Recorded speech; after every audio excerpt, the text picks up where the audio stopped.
Good morning students, welcome to e-learning classes and this is chapter 23 Indian government. In this chapter today we will going to start these topics: Indian Parliament, central and state governments, judiciary. Let us start the chapter. India is a vast country, बहुत बड़ी country है India और यहाँ पे 29 states हैं और 7 union territories हैं। और ये मतलब इतना बड़ी कंट्री होने पर इसके देखभाल के लिए एक छोटा मोटा ग्रुप नहीं चाहिए, एक बड़ा ग्रुप चाहिए, रिप्रेजेंटेटिव्स चाहिए ग्रुप के, जो गवर्नमेंट के रूप में यहाँ पे देखभाल करते हैं। तो चलिए हम यहाँ पे इंडिया के जो डिटेल्स में गवर्नमेंट है उनके बारे में पढ़ते हैं। इंडिया जो है एक डेमोक्रेटिक गवर्नमेंट है यहाँ की, और डेमोक्रेटिक का मतलब आप समझ सकते हैं जैसे rule of the people for the people and by, लोगों के रूल्स लोगों के लिए और लोगों के द्वारा इस पर किए जाते हैं। जितने भी सिटीजन्स हैं लगभग 18 साल से ऊपर के हैं उनको वोट देने का अधिकार होता है, वो रिप्रेजेंटेटिव अपना खुद का चुन सकते हैं। दैट मीन्स कि वो अपनी सरकार चुन सकते हैं कि उनको कौन कौन से रिप्रेजेंटेटिव उसमें चाहिए। इलेक्शन जो होते हैं इलेक्शन कमीशन द्वारा करवाए जाते हैं इंडिया में। गवर्नमेंट लॉ बनाती है, उसको कैरी आउट करती है, प्रोटेक्ट करती है। इन सब के लिए ये सब जब काम होते हैं तो उनके लिए 3 ब्रांचेस बने हैं कि ये फंक्शन सही से करें। पहला लेजिस्लेचर, एक्सिक्यूटिव एंड जुडिशरी, ये 3 मिल करके काम करते हैं इंडिया को गवर्न करने के लिए। ओके, पहला है लेजिस्लेचर लॉज बनाती हैं और इसमें 2 मिल करके लॉज बनाते हैं, पहला पार्लियामेंट, दूसरा state legislature. Indian parliament highest law making body है कंट्री में, हमारे देश में, और ये पूरे इंटायर कंट्री को के लिए लॉ बनाती है। इंडियन जो पार्लियामेंट है इसमें प्रेसिडेंट, लोकसभा और राज्यसभा कंसिस्ट होते हैं। मिल करके ये पार्लियामेंट में जितने भी लॉज बनाए जाते हैं इनकी सहमति से बनाए जाते हैं। नाउ प्रेसिडेंट का क्या काम होता है? प्रेसिडेंट जो होते हैं वो हेड होते हैं कंट्री के, और जो भी प्रेसिडेंट होते हैं वो लोकसभा और राज्यसभा के स्टेट लेजिस्लेटिव असेंबलीज के जो मेंबर्स होते हैं उनको चुनाव करते हैं और ये 5 साल के लिए चुने जाते हैं। लोकसभा जो होते हैं लोअर हाउस होती है इंडियन पार्लियामेंट की, और इसमें रिप्रेजेंटेटिव होते हैं वो डायरेक्ट इलेक्ट होते हैं पीपल के द्वारा, लोगों के द्वारा, और ये पीपल के रिप्रेजेंटेटिव्स होते हैं और ये इनको हाउस ऑफ द पीपल कहा जाता है। इसमें लोकसभा में 545 मेंबर्स होते हैं टोटल, और ये मेंबर्स लोकसभा में 5 साल के लिए चुने जाते हैं।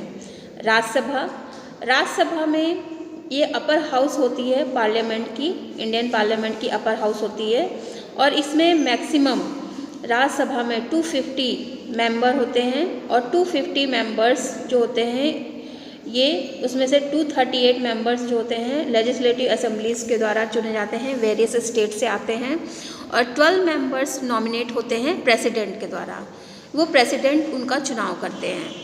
तो इसमें 245 मेंबर्स एक तरह से कंसिस्ट रहते हैं। राज्यसभा में भी 6 साल के लिए चुनाव होता है, 6 साल के लिए चुने जाते हैं ये जितने भी मेंबर्स हैं, और 6 साल के बाद फिर दोबारा नए मेंबर्स चुने जाते हैं। स्टेट लेजिस्लेचर स्टेट लेवल पर सबसे ज़्यादा हाईएस्ट लॉ मेकिंग बॉडी होती है स्टेट लेजिस्लेचर या लेजिस्लेटिव असेंबली। लॉ जो बनाए जाते हैं वो पर्टिकुलर कंसर्न्ड स्टेट के लिए बनाए जाते हैं, वो अप्लीकेबल वहीं के लिए होते हैं। जो मेंबर्स होते हैं स्टेट लेजिस्लेटिव असेंबली के या लेजिस्लेचर के, वो पीपल के द्वारा डायरेक्ट इलेक्ट किए जाते हैं, चुने जाते हैं, और ये 5 साल के लिए चुने जाते हैं। 5 साल बाद फिर इनका दोबारा चुनाव होता है। एक्सिक्यूटिव मेन फंक्शन एक्सिक्यूटिव का होता है लॉ को पास करना लेजिस्लेचर के द्वारा। एक्सिक्यूटिव जो होते हैं सेंट्रल लेवल पर कंसिस्ट होते हैं, president, prime minister and council of ministers के द्वारा कंसिस्ट रहते हैं। लोकसभा के इलेक्शन के बाद पार्टी जो होती है जिनकी सबसे मैक्सिमम नंबर ऑफ़ सीट्स चुनी जाती है, जिनकी मैक्सिमम नंबर ऑफ़ सीट्स होती हैं, उनकी गवर्नमेंट बनाई जाती है। प्राइम मिनिस्टर लीडर होते हैं और वो खुद लीडर होकर के पार्टी के मेंबर्स को चुनते हैं और गवर्नमेंट बनाते हैं। काउंसिल ऑफ मिनिस्टर चूज़ किए जाते हैं प्राइम मिनिस्टर के द्वारा, और फिर जो भी फंक्शन होता है वो कैरी आउट होता है गवर्नमेंट के द्वारा। बोथ जो दोनों लोग हैं प्राइम मिनिस्टर और काउंसिल ऑफ मिनिस्टर्स प्रेसिडेंट के द्वारा अपॉइंट किए जाते हैं, मतलब इनका चुनाव प्रेसिडेंट के द्वारा होता है इंडिया में। एक्सिक्यूटिव जो होते हैं स्टेट लेवल पर, उसमें स्टेट लेवल पर गवर्नर, चीफ मिनिस्टर और काउंसिल ऑफ मिनिस्टर्स होते हैं। गवर्नर अपॉइंट किया जाता है प्रेसिडेंट, इंडिया के प्रेसिडेंट द्वारा, और चीफ मिनिस्टर और काउंसिल ऑफ मिनिस्टर्स अपॉइंट किए जाते हैं गवर्नर के द्वारा।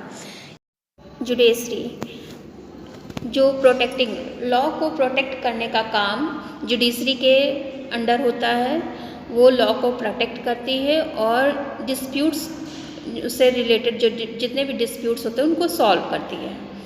हाईएस्ट कोर्ट जो होती है जस्टिस इंडिया की, वो सुप्रीम कोर्ट है। चीफ जस्टिस के द्वारा वो हेडेड किया जाता है, उसमें 30 दूसरे जजेस भी होते हैं और उनको प्रेसिडेंट अपॉइंट करते हैं। मतलब कि जो सुप्रीम कोर्ट के जजेस होते हैं उनको अपॉइंट प्रेसिडेंट द्वारा किया जाता है। हाई कोर्ट का फंक्शन स्टेट लेवल पर होता है। डिस्ट्रिक्ट लेवल पर लोकल लेवल के जो कोर्ट्स होते हैं वो फंक्शन करते हैं। तो आपने ये चैप्टर पढ़ा, I hope you understand it. This is the chapter 23 Indian government. Thank you students.